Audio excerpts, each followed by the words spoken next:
Okay, so now that the engine is on, I'm going to start doing the air brake test. I'm going to push my clutch in because I'm driving a manual, and I'm going to put the gear, the shifter to the left all the way, and then I'm going to move it down to the lowest gear. I'm going to release the air brakes that are on top, and I'm going to hold down the service brake. I'm going to turn off the engine, release the air brakes, put the engine into the on position, and then I'm going to hold down the service brake for a full 60 seconds, 1 minute, and I'm going to make sure that the pressure does not drop more than 4 psi in the whole minute. Then I'm going to check the low air pressure warning. So after the minute passes, I'm going to release my foot on the brake, and now I'm going to start pumping the brakes. Usually it only takes 2 pumps. So 1, 2, and then the buzzer comes on.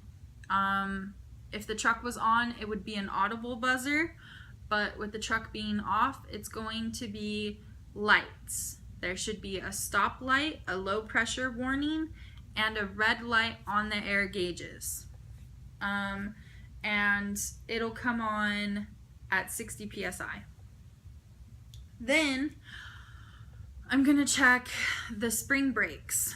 I'm going to pump the gas until the spring brakes release, which usually happens between 40 and 20 psi. So it's usually about 3 pumps, and then the spring brakes release, and the trailer should pop before the tractor. Then I'm going to put the clutch in and put the truck in neutral. So I have to do a safe start. So clutch in, truck in neutral, and turn on the truck. Then I have to rev the engine between 1,000 to 1,500 RPMs. That makes the governor cut in and cut out happen faster. So the cut in is when the needle starts rising as soon as you start turning on the truck, which, let's say your spring brake popped out at about 30 psi, your governor cut in would be 30 psi because that's typically when it starts rising.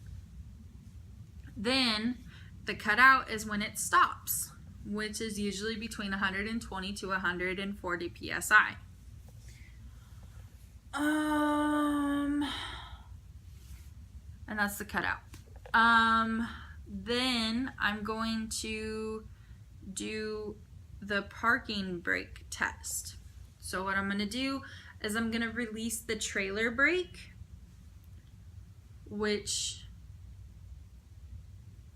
hold on. Okay, so I'm going to put the clutch in, put the truck in second gear. Then I'm going to release the trailer brake, which tests the tractor brake, and I'm going to gently release off of the clutch, which would do a tugging motion on the tractor. Then I'm going to push in the trailer brake, pull out the tractor brake. So now I'm going to check my trailer brakes. I'm going to gently release off of the clutch, which would make the truck move side to side.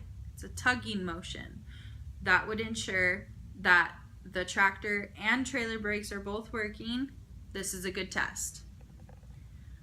Then I'm going to do a service brake test. So I'm going to take the truck out of second gear, push my foot on the clutch, go to neutral, go to low gear. Low gear all the way to the left and down. Then I'm going to release the brakes, both brakes. I'm going to rest my hands on the steering wheel. 9 and 3. Then I'm going to move the truck at about 5 miles an hour. And then I'm going to apply the brakes firmly. I'm going to press firmly on the brakes. This should make us jolt forward.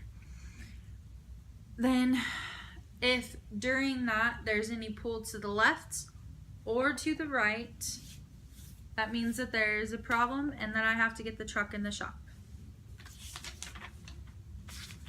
So that's the air brake test.